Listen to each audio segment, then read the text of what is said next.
चलिए बच्चों हम स्टार्ट करते हैं। ऑनलाइन टीम कनेक्टेड है। Okay, very good morning to all of you. Start किया जाए तो बच्चे रेडी? चलिए ऑनलाइन वाले बच्चों, ऑनलाइन टीम कनेक्ट हो जाए बेटा। वेरी गुड मॉर्निंग बेटा, very good morning, very good morning बच्चों। चलो अर्पित गुड मॉर्निंग की स्पेलिंग लिखो बेटा। चलिए बेटा हम स्टार्ट करते हैं। बच्चों अभी तक बेटा मैं आप लोगों को समझा रहा था अकाउंटिंग कॉन्सेप्ट।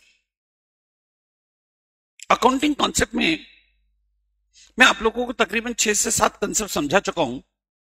सबसे पहला कंसेप्ट लिया था बेटा मैंने मनी मेजरमेंट, जहां आप लोगों को बताया था कि साहब बाप बड़ा ना भैया सबसे बड़ा।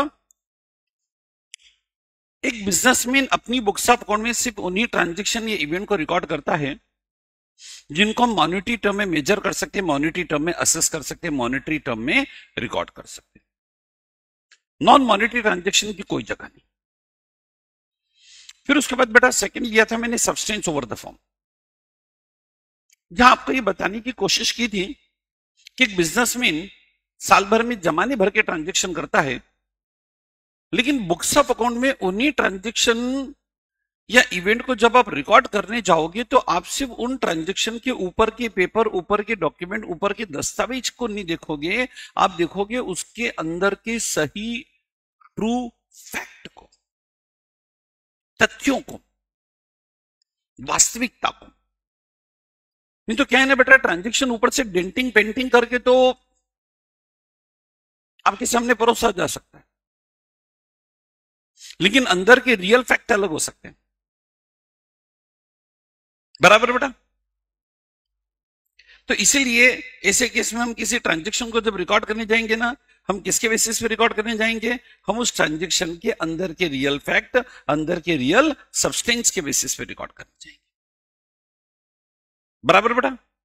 ठीक, इसके बाद 30 नंबर का पॉइंट मैंने आपको बताया था प्रूडेंस, कंजर्वेटिज्म, जहां पर बच्चों मैंने आपको बताया था कि हम अपने प्रॉफिट को रिकॉर्ड करते समय, प्रॉफिट को एसर्टन करते समय बहुत ही कंजर्वेटिव अप्रोच पे होते हैं, नेगेटिव अप्रोच पे होते हैं, डरे पे होते हैं। हम जो बिजनेस में एक्सपेंसेस लॉस कंफर्म है उनको तो लिखते ही हैं, लेकिन जो एक्सपेंसेस लॉस प्रोबेबल हैं, हुए नहीं है, होना संभावित है, उनको भी लिखते हैं। अच्छा, इनकम वो लिखेंगे जो इनकम कंफर्म है, लेकिन अगर कोई प्रोबेबल, एस्टिमेटेड, प्रोजेक्टेड, अनुमानित ऐसी इनकम है तो हम उसको रिकॉर्ड नहीं। ठीक, इसके बाद मैंने बताया था आपको कंसिस्टेंसी, जहां हमने बात की थी सब एक रूपता, यूनिफॉर्मिलिटी, यानी आपके परफॉर्मेंस में क्या होनी चाहिए? कंसिस्टेंसी, एक जैसा। आप बार बार अपनी अकाउंटिंग मेथड या अकाउंटिंग पॉलिसी को बदल नहीं सकते हो, लेकिन क्या हम बदल ही नहीं सकते? ये वाली बात है। बदल तो सकते ना भाई, बदल तो सकते हैं।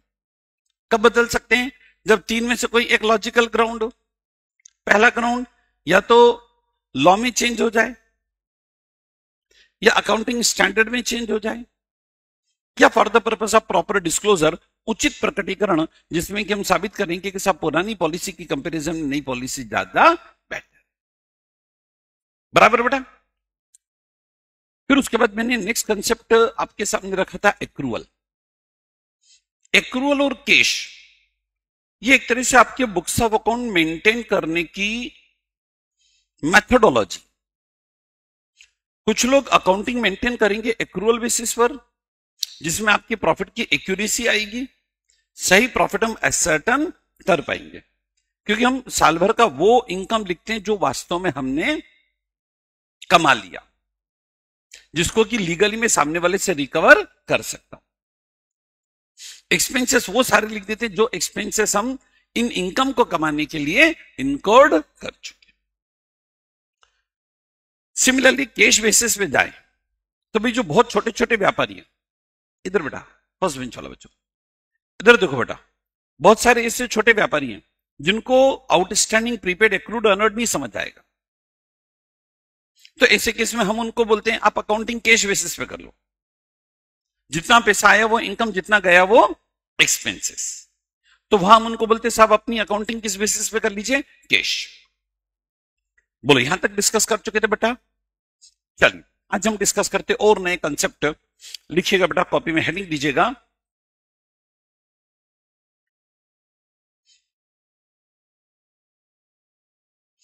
Business entity principal.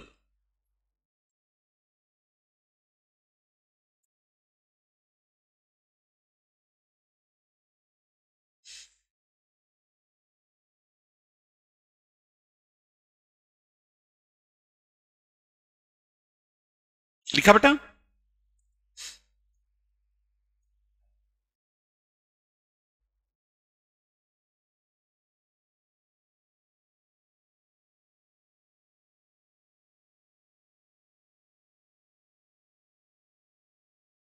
देखो बच्चों,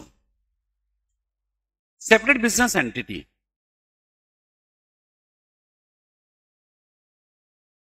यानी व्यापार का पृथक अस्तित्व। सुनना, जब आप किसी भी बिजनेस की बुक्स ऑफ अकाउंट मेंटेन करते हैं, तो बुक्स ऑफ अकाउंट बनाते समय हमारे दिमाग में माइंड सेट होता है कि भाई ये जो बिजनेसमैन है ना, ये अलग और बिजनेस अलग, दोनों को हम अलग अलग लेके चलते हैं।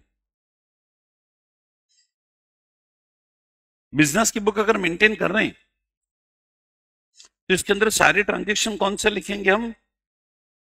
बिजनेस के ही लिखेंगे, पर्सनल ट्रांजेक्शन नहीं। तो सेपरेट बिजनेस एंटिटी प्रिंसिपल क्या बोलता है? बिजनेसमैन और बिजनेस दोनों अलग अलग रहे, दोनों का लीगल एग्जिस्टेंस अलग अलग है, और जो ट्रांजेक्शन रिकॉर्ड करने हमें किसके रिकॉर्ड करने हैं? बिजनेस के। देखिए ये देखो जी,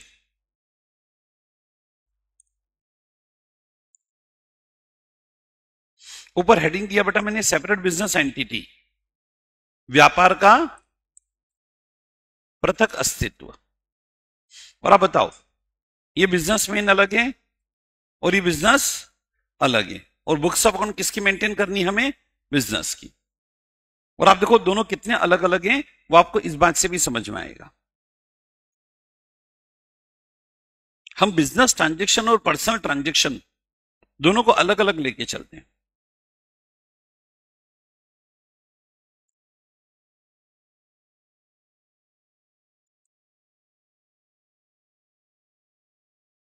कैसे अलग अलग? देखो, कभी कभी प्रैक्टिकली देखने में आता है टेलीफोन बिल।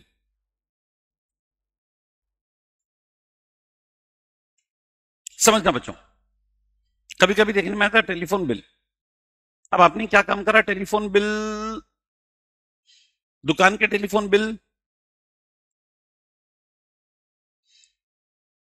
4 बिल दुकान के, एक घर का बिल, 5 बिल हो गए। पांचों बिल एक साथ भर दिया, अकाउंटेंट को बोल दिया। अकाउंटेंट क्या करता है? जो आपके धंधे का कैश बॉक्स है उसमें से पैसा निकाल के भर देता है, करता है व्यापारी।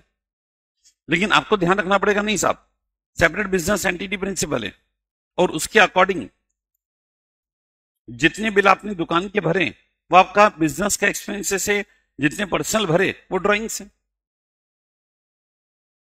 सिमिलरली इलेक्ट्रिसिटी बिल, वही व्यापारी क्या करता है? दुकान में 2 कनेक्शन है, घर पे भी 1 कनेक्शन है, तीनों इलेक्ट्रिसिटी बिल देता है, अकाउंटेंट को दिया, उसने गलने में से कैश निकाला, बिजली की बिल भर दिए। लेकिन आपको दोनों को अलग अलग रखना पड़ेगा, सब दुकान की इलेक्ट्रिसिटी बिल अलग और घर के अलग। बराबर बेटा। इसी तरह से देखो जी टेलीफोन बिल। अब टेलीफोन बिल है, दुकान पे भी 2 से 3 कनेक्शन है, घर पे भी 1-2 कनेक्शन है, 4-5 कनेक्शन है, 4-5 कनेक्शन के टेलीफोन बिल। अब हम क्या करते हैं, मुनीम को बोल देते भर देता है, लेकिन आपको दोनों को अलग अलग करना पड़ेगा। बिजनेस से रिलेटेड जितने सॉरी ट्रेवलिंग एक्सपेंस सॉरी इसको थोड़ा सा चेंज करता हूं। ट्रेवलिंग एक्सपेंसेस है। अब ट्रेवलिंग एक्सपेंसेस देखो कैसे हो सकता है, सुनना भाई। मान लो आप खुद अपनी कंपनी के डायरेक्टर भी हैं, आप 15 दिन के लिए अमेरिका गए बिजनेस के पर्पज से। अब 15 दिन आपने बिजनेस के पर्पज से अमेरिका में दिए। अब आपके मन में बात आती है, यार मैंने 15 दिन तो बिजनेस के पर्पज से अमेरिका में दिए, 8 दिन और मैं सोशल पर्पज से घूम लेता हूं। और 8 दिन का टाइम आपने अपने पर्सनल रिलेशन के लिए और लगा दिया, तो भाई क्या पूरा पूरा एक्सपेंसेस बिजनेस का मानेंगे? नहीं भाई। जितना टाइम आपने बिजनेस के पर्पज से स्पेंड किया उतना एक्सपेंसेस हमें कहां मानना चाहिए? Profit in loss. और जितना आपने टाइम अपने पर्सनल रिलेशन के पर्पज से वहां स्पेंड किया उससे रिलेटेड एक्सपेंसेस को कहां लेके जाना चाहिए? ड्राइंग्स। यानी अब आप देखो, सेपरेट बिजनेस एंटिटी प्रिंसिपल तो इतना तक सिखाता है भाई आपको कि ये जो हमारे पर्सनल ट्रांजैक्शन है और बिजनेस ट्रांजैक्शन दोनों क्या होने चाहिए? अलग अलग। बराबर। और देखो,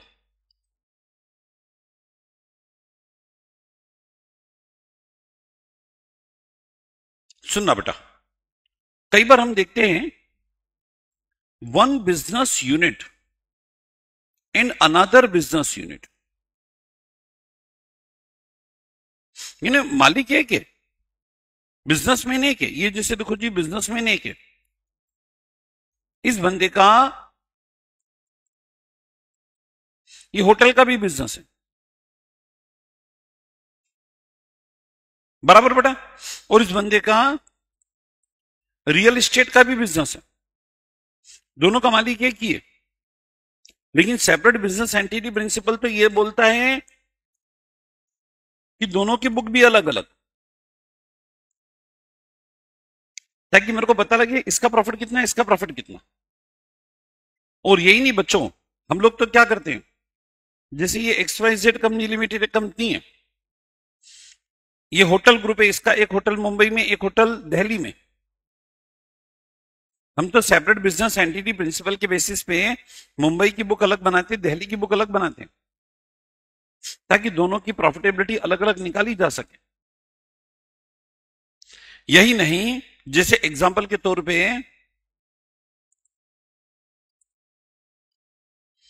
ये सपोज करें रिलायंस इंडस्ट्रीज लिमिटेड, मान लो एक कंपनी, इसका ऑयल रिफाइनरी भी है, इसका टेलीकम्युनिकेशन का कामकाज भी है। हम दोनों की बुक्स ऑफ अकाउंट अलग अलग मेंटेन करते हैं, क्योंकि हम किस पे काम कर रहे हैं? सेपरेट बिजनेस एंटिटी प्रिंसिपल, ताकि हमें इसका प्रॉफिट अलग निकालने में, इसका प्रॉफिट अलग निकालने में। बराबर बेटा। तो बोलो जी, सेपरेट बिजनेस एंटिटी प्रिंसिपल के अकॉर्डिंग बिजनेस और बिजनेसमैन को तो हम अलग अलग मानते ही मानते हैं। जो बिजनेसमैन है, अगर उसके एक से ज्यादा वेंचर चल रहे हैं तो अलग अलग वेंचर को भी हम अलग अलग ही लेके चल। बोलो क्लियर? आगे। और बच्चों, इस सेपरेट बिजनेस एंटिटी प्रिंसिपल को तो हम इतना फॉलो करते हैं कि सब ये जो बिजनेसमैन है और ये बिजनेस इतने अलग अलग हैं कि इस बंदे ने, बिजनेसमैन ने जो बिजनेस में पैसा डाला, मान लो 50 करोड़ रुपए डाला और बिजनेस स्टार्ट करा, बराबर बेटा। और अगर 50 करोड़ रुपए से बिजनेस में पैसा, 50 करोड़ से बिजनेस स्टार्ट करा, तो ये बंदा तो कई बार सोचता है कि यार इसके लिए असेट है, लेकिन बिजनेस अपनी बुक में उसको किसके तौर पे दिखाता है? लाइबिलिटी।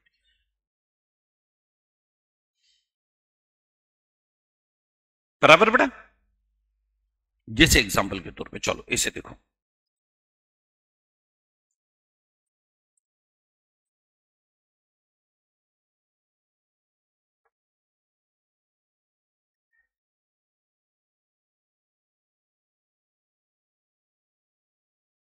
ओके, पूरा ही साफ हो गया, चलो ठीक है। सपोज करें,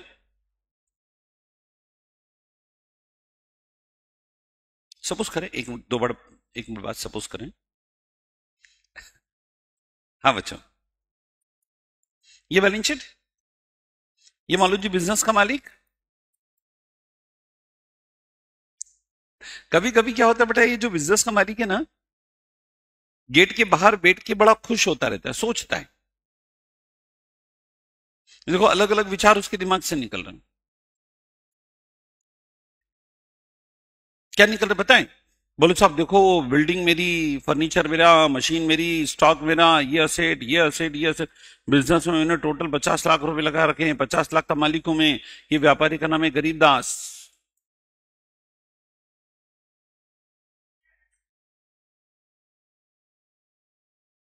बराबर। और ये बंदा क्या बोलता, बोले साहब मैं कितने का मालिक हूं? 50 लाख का।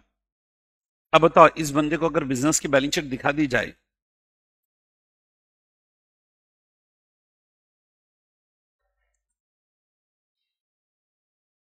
ओके बच्चों, अब बोलो, ये बंदा तो मान लो, ये बंदा तो मान लो बैलेंस शीट के असेट साइड में देखेगा मैं 50 लाख का मालिक हूं, लेकिन ब्रो इसका नाम बैलेंस शीट के असेट साइड में नहीं दिखेगा।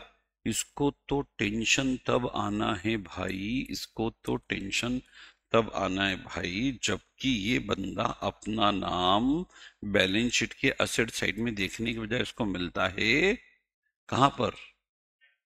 एक सेकेंड यार बेटा, हाँ, इसको इसका नाम मिलता है लाइब्रेरी साइड में, गरीबदास।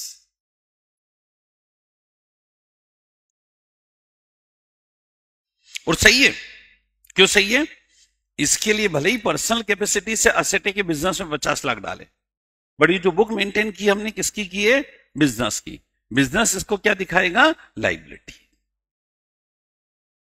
और ये सब हम क्यों करते हैं? As per separate business entity principal. हम तो मान के चलते कि बिजनेस की सारी एसेट बेचेंगे, एक्सटर्नल लायबिलिटी को पे करेंगे, फिर जो बचा कुचा होगा वो व्यापार के मालिक को देंगे। बचे कुछ में 2 पैसा ज्यादा भी मिल सकता है, कम भी मिल सकता है। बराबर बेटा?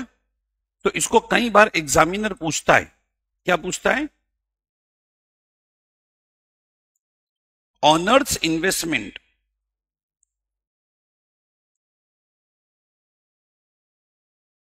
In business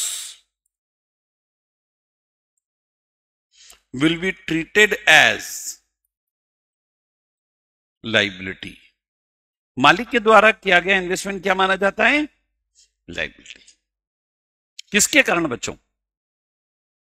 separate business entity principal के कारण। पक्का? और अब देखो बेटा, बात यहीं खत्म नहीं होगी, ये बात बहुत हद तक आपको देखने को मिलेगी इन केस ऑफ कंपनी। क्योंकि कंपनी के केस में तो क्या होगा, कंपनी ये है और ये सब आपके सामने शेयर होल्डर। अब बताओ जी, शेयर होल्डर में रामलाल है, श्यामलाल है, मोहनलाल है, पन्नालाल है, कन्हैयालाल है, धन्नालाल है, मांगीलाल है, देवीलाल है, अमनलाल है, चमनलाल है, ये सब शेयर होल्डर है। और हम मान के चलते कि साहब इनका सेपरेट एग्जिस्टेंस है। अगर मान लो सारे शेयर होल्डर की डेथ हो जाए,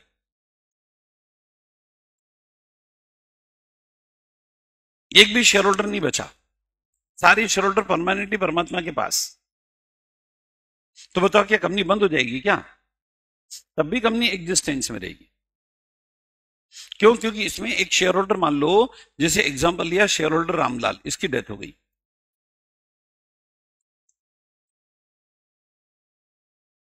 बराबर ना बेटा?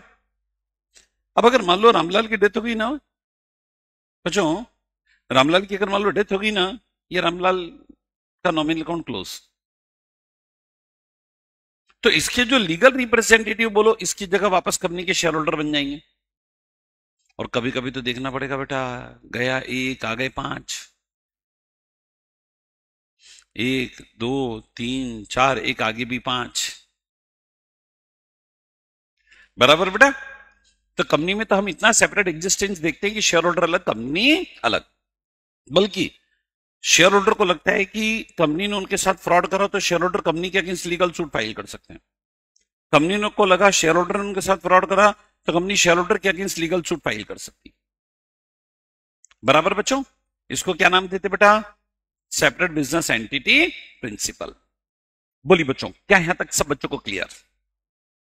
कोई डाउट? इधर बच्चों, उधर बेटा, पक्का ईमानदारी से उधर बेटा क्वेश्चन पूछ लूंगा। Very good.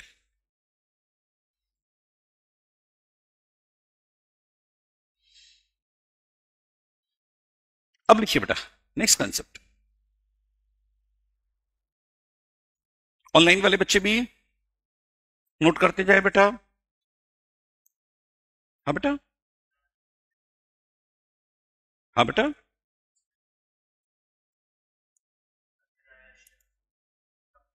ठीक है बेटा,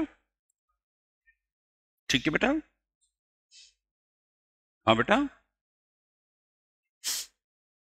एक ही मानेंगे। यस, कंपनी के अंदर आप पढ़ेंगे कि प्राइवेट कंपनी में चूंकि नंबर ऑफ मेंबर की लिमिट होती है और कोई शेयर जॉइंट नेम से है ना, तो नंबर ऑफ मेंबर की जब काउंटिंग करते तो उस समय एक ही करते है ना बेटा। लिखिएगा,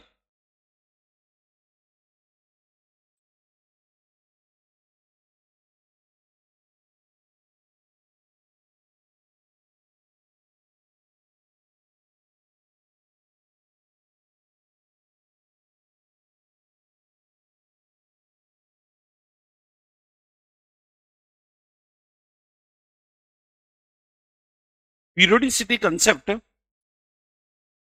यानी अवधि का सिद्धांत।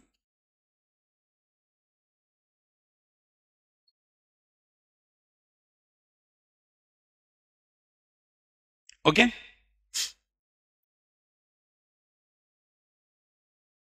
सुनना बेटा,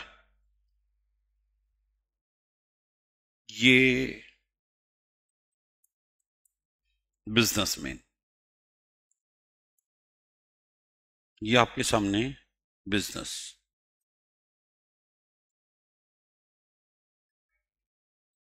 बराबर बेटा। बोलो, इस पर सेपरेट बिजनेस एंटिटी प्रिंसिपल हम दोनों को अलग अलग मानते हैं। बिजनेसमैन अलग है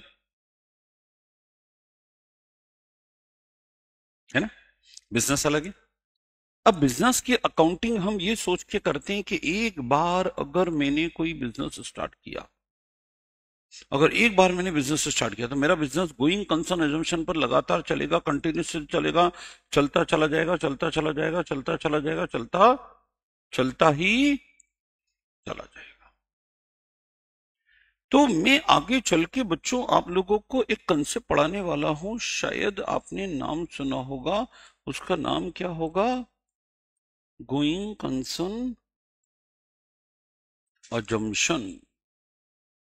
बराबर। चलो बताओ, गोइंग कंसर्न अजम्पशन के अकॉर्डिंग हम क्या मान के चलते हैं कि आपने अगर बिजनेस स्टार्ट किया तो बिजनेस कितने समय चलेगा आपका? लॉन्ग रन तक चलेगा, इनडेफिनेट पीरियड तक चलेगा। अब मुद्दा उठता है कि हमें अपने बिजनेस के फाइनल अकाउंट बनाने,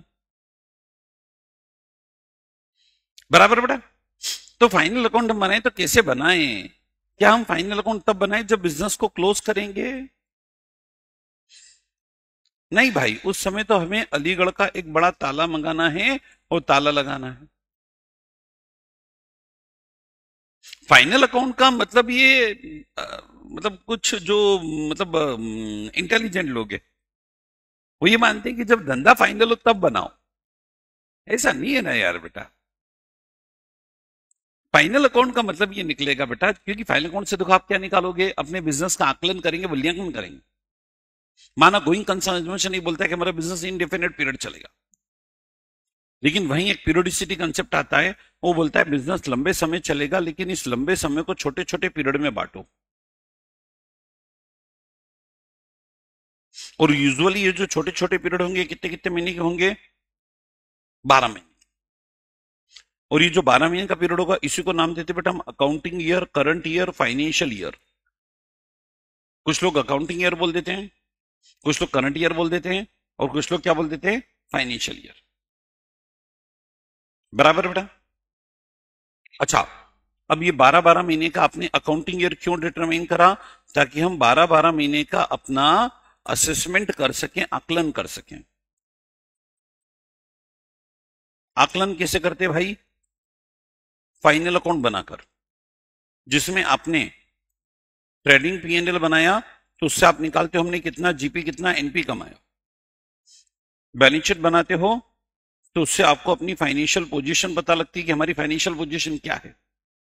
उसके बेसिस में हम क्या करते हैं, ये अंदाजा लगाते हैं कि साहब पिछले साल के कंपैरिजन में प्रॉफिट कितने बढ़े या कितने कम हुए, और इसी के बेसिस पे हम अपना एनालिसिस करके अगले साल के बताओ प्लान भी बनाते हैं।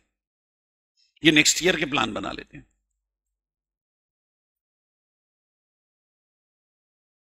बराबर बेटा।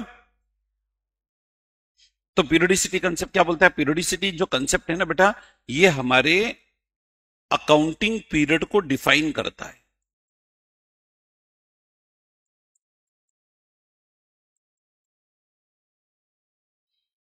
अब अकाउंटिंग पीरियड की आप बात करोगे ना, तो सुनना, पुराने समय में लोग अकाउंटिंग पीरियड अपने अपने हिसाब से रख लिया करते थे। कुछ लोग रख लेते थे अकाउंटिंग पीरियड 1 जनवरी से 31 दिसंबर, कुछ लोग रख लेते थे 1 अप्रैल से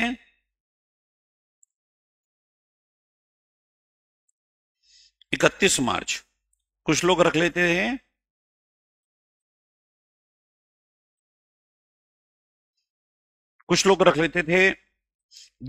दीपावली, कुछ लोग दशहरे से दशहरा, कुछ लोग गुड़ी पड़वा से गुड़ी पड़वा, कुछ लोग ईद से ईद, कुछ लोग क्रिसमस से क्रिसमस। बराबर बेटा। अब इस समय में, पुराने समय में, ओल्ड एज में गवर्नमेंट को बहुत दिक्कत आती थी, स्पेशली टैक्स लेने में। भाई एक व्यापारी के पास पहुंचे, बोले सब दीपावली पे हिसाब करेंगे, दूसरा बोले सब दशहरे पे करेंगे, तीसरा बोले सब गुड़ी पड़वा पे करेंगे, चौथा बोले सब क्रिसमस पे करेंगे। कोई एक बंदा बोलता, बोले साहब हम तो कैलेंडर से चलते, ब्रिटिश कैलेंडर। कोई बंदा बोलता हम अप्रैल से मार्च फाइनेंशियल ईयर पे चलते, कोई बंदा बोलता हम जुलाई से जून चल रहे हैं। तो इसे अकाउंटिंग ईयर अपने अपने हिसाब से डिफाइन कर लिया करते थे। लेकिन आज की तारीख में लीगल प्रोसेस क्या, वो देखो।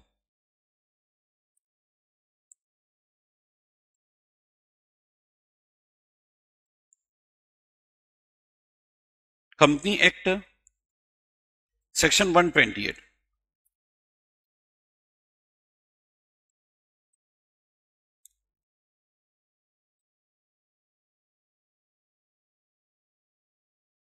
कंपनी एक्ट का सेक्शन 128 बहुत क्लियर बोलता है कि आपका अकाउंटिंग ईयर 1 अप्रैल से कब तक चलना चाहिए? 31 मार्च।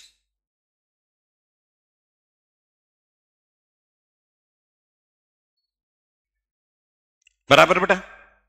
यानी अप्रैल में स्टार्ट होना चाहिए और कब तक चलना चाहिए? मार्च तक। सिमिलरली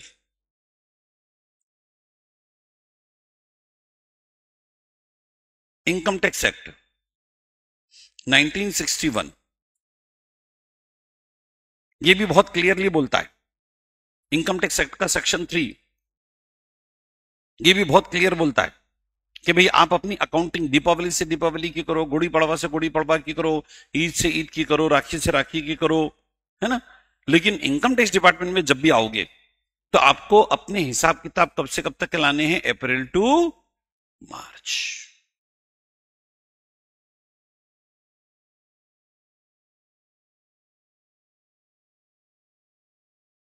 बराबर बेटा।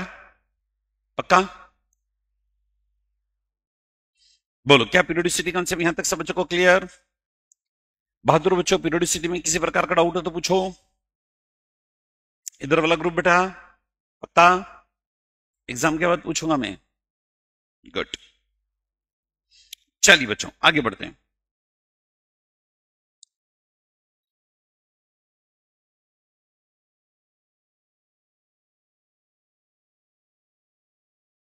लिखिएगा बेटा, कॉस्ट कंसेप्ट।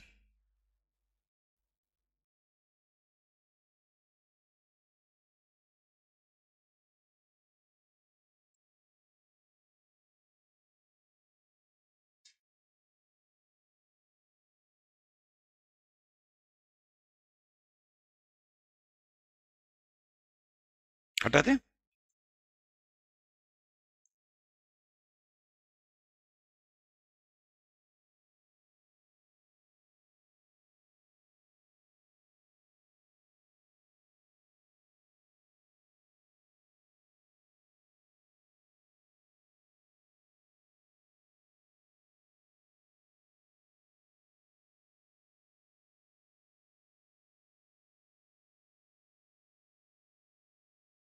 सुनना बेटा, अगेन मैं बात अपनी यहां से स्टार्ट करता हूं कि सब ये जो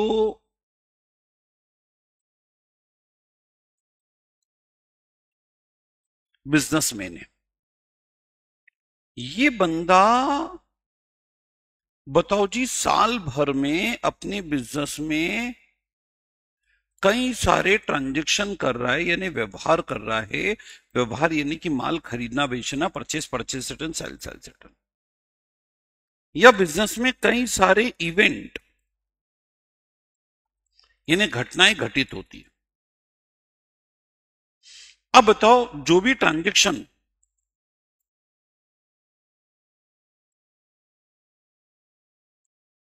या जो भी इवेंट,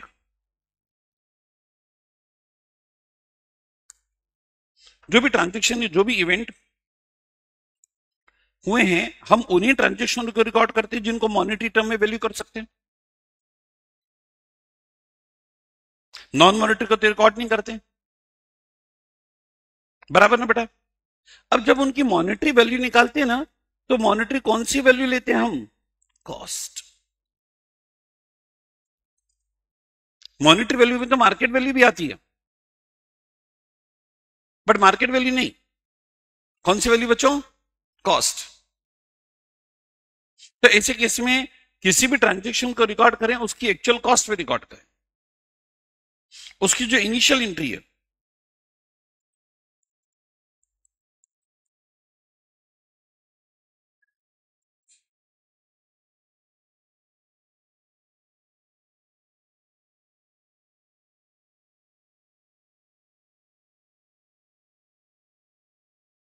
इनिशियल एंट्री यानी पहली एंट्री। पहली एंट्री ऑलवेज हम किस पे करेंगे बेटा? एट कॉस्ट करेंगे। जैसे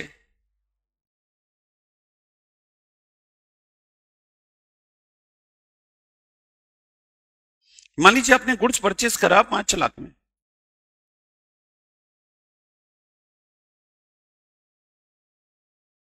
बराबर बेटा। अगर आपने 5 लाख में गुड्स परचेस कर, अच्छा ये बाहर जा रहा है, ओके, बोल दिया करो यार। फिर ध्यान रखना चाहिए ना बेटा, है ना। स्क्रीन से बाहर जा रहा है। 5 लाख का गुड्स खरीदा, ओके, 5 लाख का खरीदा ना बेटा, तो पहली एंट्री किस पर होगी बच्चों? 5 पे।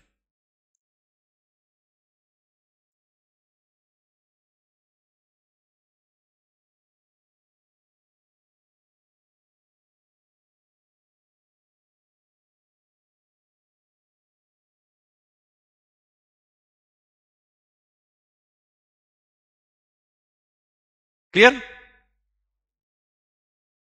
चलो, अगर मान लो आपने मशीन खरीदी,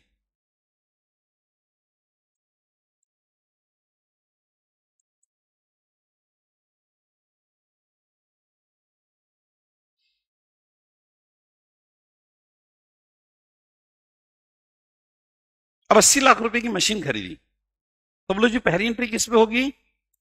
कॉस्ट पे।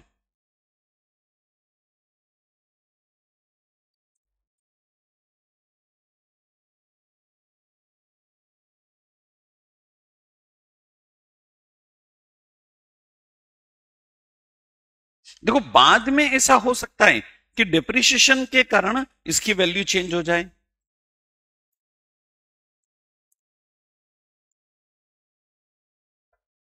या बाद में ऐसा हो सकता है कि सब रीवैल्यूएशन के कारण इसकी वैल्यू चेंज हो जाए। लेकिन पहली एंट्री तो ऑलवेज किस पे करेंगे बच्चों? कॉस्ट। पक्का? चलो अब मैं आपके सामने एक क्वेश्चन रखता हूं।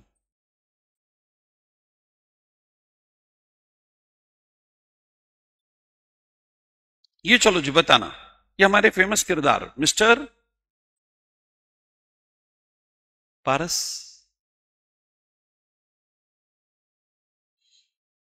नाराज नहीं होना बेटा, भला हो गया कि नहीं?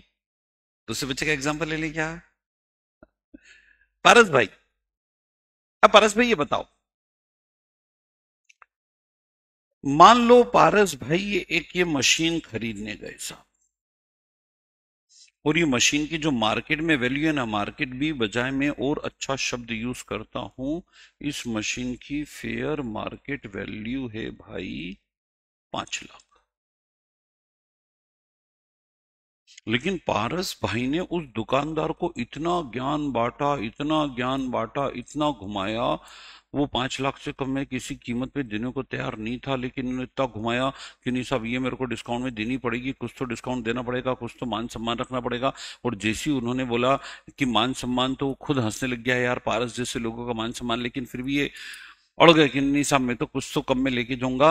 और ये वास्ता देने लगे कि देखो मैं ये मशीन लेके जाऊंगा, जमाने में 50 लोगों को बताऊंगा, इतने लोगों को बताऊंगा कि आपको फुर्सत ही मिलेगी, आपका बोनी बट्टा मेरे हाथ से करो। ऐसे करते करते इनके चक्कर में 10 दूसरे ग्राहक छूट गए।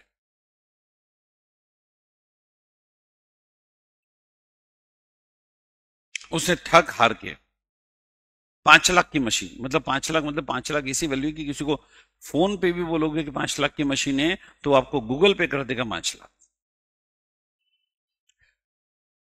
बराबर। लेकिन इन्होंने अपनी चतुराई से, अपनी चालाकी से उस मशीन को एक्चुअल में परचेज कर लिया साहब 480। और शोरूम वाले ने हाथ जोड़ लिया, भैया ले जा।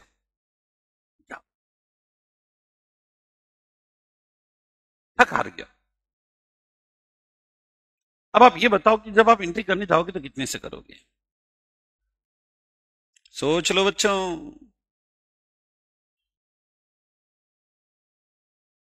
ऑनलाइन वाले बच्चे भी सोच ले बेटा। अच्छा अर्पित, हाँ आपके भी एग्जाम्पल लेंगे अर्पित, रुको, आप भी बड़े फेमस किरदार हो बेटा। चलो बताओ बेटा, एंट्री कितने से करेंगे? मशीन अकाउंट को डेबिट कर देंगे,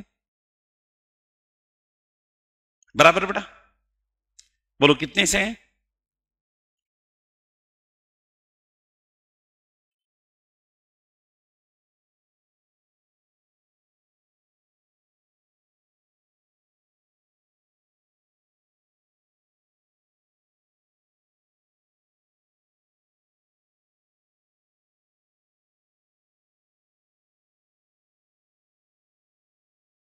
बोलो, अगर ये एंट्री की तो इसका इफेक्ट, क्या ये एंट्री सही है कि नहीं, पहले तो ये बताओ।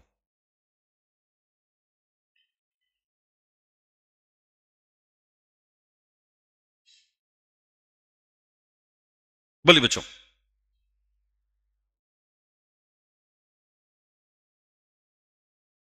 क्या ये एंट्री सही है या नहीं है? नहीं है? पक्का? यहां एक नहीं बच्चों, दो दो कॉन्सेप्ट का वायलेशन है। बता सकते हो कौन कौन से दो कॉन्सेप्ट का वायलेशन है? पहला, कॉस्ट कंसेप्ट। किसे?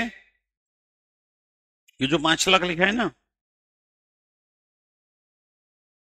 बेसिकली 5 लाख गलत लिखा है। ये कितना होना चाहिए? और दूसरा,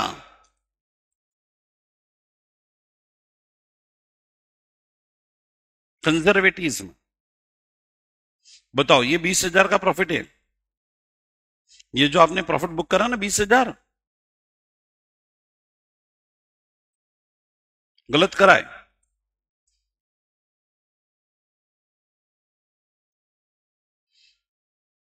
20,000 का प्रॉफिट आपने गलत बुक करा है। कैसे गलत बुक करा है? क्योंकि अभी आपने प्रॉफिट को ही रियलाइज नहीं हो गया है। रियलाइज तो कब होता? जब ये हम किसी दूसरे को हायर वैल्यू पर बेच देते। चलो तो बताओ बेटा, कॉस्ट कंसेप्ट क्या बोलता है? किसी भी ट्रांजेक्शन को रिकॉर्ड करेंगे तो ऑलवेज किस पर रिकॉर्ड करेंगे? At cost. पक्का? ईमानदारी से? यहां तक सब बच्चों को क्लियर? चलो बोलो। आज मैंने अभी तक 3 कंसेप्ट पढ़ा है बेटा। पहला कंसेप्ट बताओ, सेपरेट बिजनेस एंटिटी प्रिंसिपल। बोलो बेटा, सेपरेट बिजनेस एंटिटी प्रिंसिपल क्या बोलता है? बिजनेस और बिजनेसमैन दोनों अलग अलग, ठीक है जी। उसके बाद बेटा पीरियोडिसिटी। पीरियोडिसिटी क्या बोलता है? पीरियोडिसिटी बोलता है कि आपका अकाउंटिंग ईयर क्या होगा, फाइनेंशियल ईयर क्या होगा। Accounting year financial year decide करने का काम कौन करता है? Periodicity concept. बराबर बेटा। तीसरा concept cost concept. Cost concept मैंने आपको क्या बताया बेटा? कॉस्ट कंसेप्ट के किसी भी ट्रांजेक्शन की पहली एंट्री ऑलवेज किस पे होगी? At cost. बोलो, यहां तक सब बच्चों को क्लियर? ओके बेटा। अब एक छोटा कंसेप्ट ताकि आज के समय का हम उपयोग कर लें। चल लिखो जी, हाइब्रिड सिस्टम।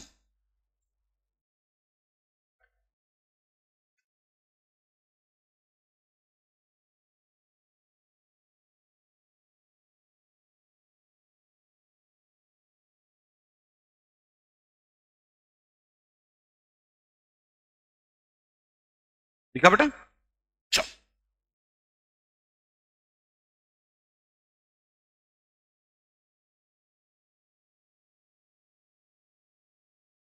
अब याद करो बच्चों,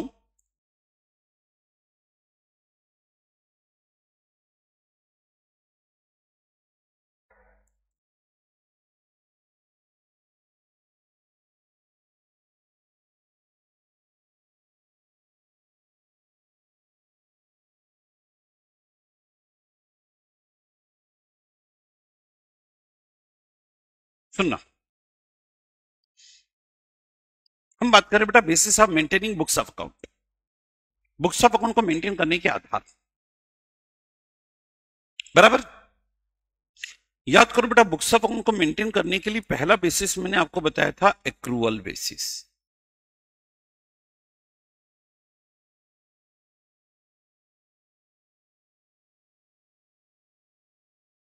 दूसरा मैंने आपको बताया था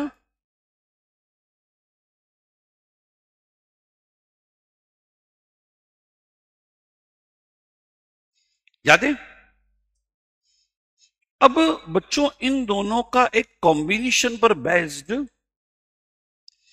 सिस्टम पहले चलता था जिसको नाम दिया जाता था हाइब्रिड बेसिस, मिश्रित आधार। और आपको जान के आश्चर्य होगा, ये हाइब्रिड बेसिस ज्यादातर पुराने समय में अपने प्रोफेशनल लोग जो सीए लोग हैं वो यूज करते हैं। क्या करते थे वो लोग, जरा ध्यान से देखना आप।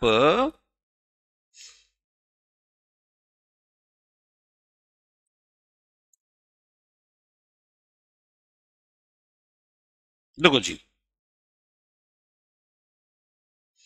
ये लोग क्या किया करते थे बच्चों, क्या किया करते थे? अब चूंकि सीए हैं, प्रोफेशनल हैं, ये प्रॉफिट एंड लॉस नहीं बनाते बेटा। ये लोग क्या बनाते बच्चा?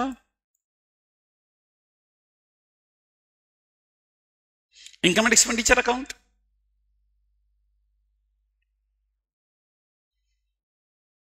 बराबर। अब ये लोग क्या करते थे, अपने एक्सपेंसेस को जब लिखने की बात आती थी तो वो तो लिखते थे एक्रूअल बेसिस पर। मतलब अगर आउटस्टैंडिंग कोई खर्चा है तो उसको प्लस कर दिया कि उसका बेनिफिट मिल गया। प्रीपेड है तो माइनस कर दिया। बराबर। लेकिन ये इनकम लिखते थे कैश बेसिस पर। हाइब्रिड का मतलब भी हुआ ना, एक्रूअल और कैश दोनों का कॉम्बिनेशन। उसके पीछे इनका मानना क्या था कि यार हम सीए लोग, हम तो क्या कर रहे हैं, लोगों को कंसल्टेंसी दे रहे, जैसे किसी को फोन पे कंसल्टेंसी दे दी, एडवाइस दी इनकम टैक्स से रिलेटेड। अब फीस जब बैठेंगे, बिजनेसमैन से अच्छे रिलेशन होते हैं, जब भी बैठेंगे तो ले लेंगे फीस सब। पता चला 2-2 साल 3-3 साल की फीस एक साथ आ रही है। अब 2-2 साल 3-3 साल की फीस एक साथ आ रही है, समझना, 2-2 साल 3-3 साल की फीस एक साथ आ रही सब। तो ऐसे केस में ये लोग क्या करते हैं, बोले इनकम को कैश बेसिस पे रिकॉर्ड करो, जब इनकम हाथ में आ जाए तब मानो। और आगे चल के एक सब्जेक्ट और पढ़ोगे आप, वो सब्जेक्ट आएगा बेटा ऑडिट। ऑडिट के अंदर आप ये देखोगे कि कभी कभी हम क्या देखते बताएं, कि भाई एक एक एक एक जो एक जो एक जो टेलर है, हाँ बच्चों, एक जो टेलर है, दिख रहा है बेटा, ये टेलर सुरक्षित है। टेलर ने अगर मान लो कपड़े, आपने कपड़ा दिया टेलर को स्टिचिंग के लिए, सिलाई करने के लिए, और आप बताओ आप उसके सिलाई के चार्जेस नहीं दोगे तो टेलर कपड़ा रोक के रख सकता है।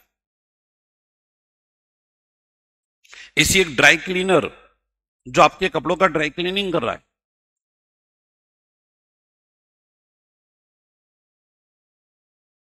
बराबर बेटा, अगर आपने उसको ड्राई क्लीनिंग चार्जेस नहीं दिए तो आपका कपड़ा रोक के रख सकता है। ऐसी एक सुनार गोल्ड स्मिथ, बराबर, ये पारस भाई नाम से ही पारस है, गोल्डन नेकलेस पहनते हैं, मजाक कर रहे हैं पारस। अब बताओ गोल्डन ज्वेलरी रिपेयर कराने के लिए इन्होंने सुनार को दी, और अगर पेमेंट नहीं किया तो बोलो वो सुनार गोल्डन ज्वेलरी को रोक के रख सकता है। अब मुद्दा उठता है एक सीए, मान लो उसने किसी कंपनी की बुक्स ऑफ अकाउंट को ऑडिट किया, उस क्लाइंट ने फीस नहीं दी, तो क्या आप उसकी बुक्स ऑफ अकाउंट रोक सकते हैं? अब लॉ तो मना नहीं करता है, लेकिन प्रैक्टिकली पॉसिबल नहीं होता बेटा। प्रैक्टिकली क्यों पॉसिबल नहीं होता है? क्योंकि यार हम सीए लोग क्लाइंट की बुक्स ऑफ अकाउंट अपने ऑफिस से मंगा के थोड़ी ऑडिट करते हैं, और इसी ऑडिट करना होता तो सिर्फ कागज पे ऑडिट हो जाता, हम तो वहां फिजिकली जाके वेरीफाई करते हैं, बराबर ना बेटा। चार चीजें और देखने में आती कि भाई आप बोलो क्लोजिंग स्टॉक इतना, तो इतना बड़ा अमाउंट का क्लोजिंग स्टॉक दिखा रहे हो तो इतना गोडाउन भी होना चाहिए। आपने मशीन में और एडिशन कराए तो कहां कराए, दिखा दो जरा, बराबर ना बेटा। अब आप तो क्या करते हो, क्लाइंट के यहां ऑडिट करके आ गए, पॉइंट सारे नोट करके आ गए, रिपोर्ट बना के दे दी। अब आपने रिपोर्ट बना के दे दी, क्लाइंट का काम निकल गया, उसने फीस नहीं दी। अब आपके पास तो टेलर की तरह उसका कोई कपड़ा है, ड्राई क्लीनर की तरह उसका कोई कपड़ा, ये सोनार की तरह उसकी कोई ज्वेलरी थोड़ी है। अब हमारे पास तो एक ही रास्ता, हम लीगल सूट फाइल कर सकते हैं। लीगल सूट फाइल करेंगे, कोर्ट में जाएगा मैटर, कोर्ट तय करेगी, क्योंकि वैसे तो हमारा लीगल पैसा, लीगल ऑब्लिगेशन क्रिएट होता है पैसा रिकवर करने का, कानूनी अधिकार है हमारा पैसा लेने का, क्योंकि हम सेवाएं दिए, सर्विसेज दिए, ऑडिट किए, भाई मिलेगा कोर्ट से। लेकिन उसकी प्रोसेस है, आप जानते हो, कोर्ट तारीख पे तारीख, उसके बाद भी तारीख, उसके बाद अनेक अनेक तारीख, और न जाने कितनी तारीख, और कभी कभी तो ऐसी तारीख आती है कि जिस तारीख तक वो जो क्लाइंट था वो तारीख की भी तारीख, मतलब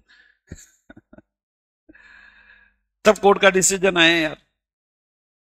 जैसे सीए प्रोफेशन में हम लोग क्या करते थे पुराने समय में, लोग, हम मतलब अपनी बात नहीं करें, अपन इनके पुराने समझा करो बात। तो पुराने समय के लोग क्या करते थे कि बोले साहब इनकम को कौन से बेसिस पे लिखते थे, कैश, प्रोफेशनल लोग जब हाथ में आ जाए तो इनकम। जैसे डॉक्टर है, डॉक्टर भी क्या करता है, फीस हाथ में आ जाए तो इनकम। कि कभी कभी क्या होता है, भाई पेशेंट आया, उसकी फीस है मान लो 500 रुपए, पेशेंट बोला साहब मैं तो 300 ही लाया, तब डॉक्टर ये थोड़ी कर सकता है कि 200 के लिए बैठ जा, बराबर ना बेटा, ठीक है भी दे देना। और कब देगा आप जानो, या दे भी पाएगा कि मतलब, बराबर ना बेटा। तो मैक्सिमम केस में प्रोफेशनल लोग क्या करते थे, इनकम को कौन से बेसिस पे लेते थे, कैश। अच्छा, अपने सीए लोग क्या करते थे, हाइब्रिड पे चले जाते थे। हालांकि आज की तारीख में हाइब्रिड सिस्टम रिस्ट्रिक्टेड है, हम इस पे काम नहीं करते हैं, लेकिन फिर भी आप ये बताओ, हाइब्रिड सिस्टम, देखो जो छोटे व्यापारी हैं, बहुत छोटे स्तर के व्यापारी हैं, वो अपने हिसाब से अपने प्रॉफिट को निकालने के लिए हाइब्रिड सिस्टम में रख लेते हैं हिसाब किताब। तो हाइब्रिड का मतलब क्या निकला बेटा, कैश और एक्रूवल दोनों का कॉम्बिनेशन। बोली बच्चों, क्या है तक सब बच्चों को क्लियर? चलो अभी तक के कंसेप्ट मेरे को एक लाइन में बता सकते हो? बोलो सबसे पहला कंसेप्ट ऑनलाइन वाले बच्चों। अच्छा देखो अर्पित ने दिमाग लगाया, हाँ देखो बच्चे का दिमाग है, जवाब देना। It is possible or not 29th February to 29th February हो सकता है पीरियोडिसिटी कंसेप्ट में। ऐसे उत्पत्ति दिमागों के लिए बेटा अर्पित आपको जाना जाता है। बोला सर 29 फरवरी से 29 फरवरी अकाउंटिंग ईयर रखें क्या? Very good good good good good. ऐसा क्वेश्चन आज तक नहीं आया, लेकिन नहीं बेटा ऐसा मत करना, हाँ। फिर 4 साल का एक अकाउंटिंग ईयर होगा। गुड। चलो तो कहने का मतलब बोलो पहला कंसेप्ट क्या पढ़ा बेटा हमने? नहीं, सबसे पहला स्टार्टिंग मनी मेजरमेंट। हम उन्हीं ट्रांजेक्शन को रिकॉर्ड करेंगे जो मॉनिटरी है। सेकंड, ऊपर से क्या दिख रहा है उस पर मत जाओ, अंदर की रियलिटी पे जाओ। बराबर, जैसे पारस ये शादी करने गया, इनके माता पिता भी इनके साथ गए। ये क्या है, कभी कभी क्या होता है पूरा मेकअप वेकअप देख दाख के तो पहली बार में, जबकि पेरेंट्स ये नहीं देखते हैं, पेरेंट्स सब देखते हैं कि भाई सिर्फ मेकअप मतलब ऊपर का आवरण नहीं, अंदर के करेक्टर, व्यवहार, आचार प्रचार। हाँ? बस हो रही दो मिनट खत्म। हाँ, है ना, आचार विचार व्यवहार सब कुछ देखा जाता है। तो पता चला डेंटिंग पेंटिंग परफेक्ट है, बट डेंटिंग पेंटिंग के पीछे बहुत सारी चीजें छुपा ली जाती है। ये तो पारस अनुभवी पूछो, अकाउंट में भी उतनी समझदारी रखनी है। ट्रांजेक्शन का ऊपर से डेंटिंग पेंटिंग क्या हो उससे मतलब नहीं, अंदर की रियलिटी देखो। बराबर बेटा। चलो बाकी अपन बात कल के लेक्चर में करते हैं, आज के सेशन को एंड करते हैं। सब बच्चों को धन्यवाद, थैंक यू।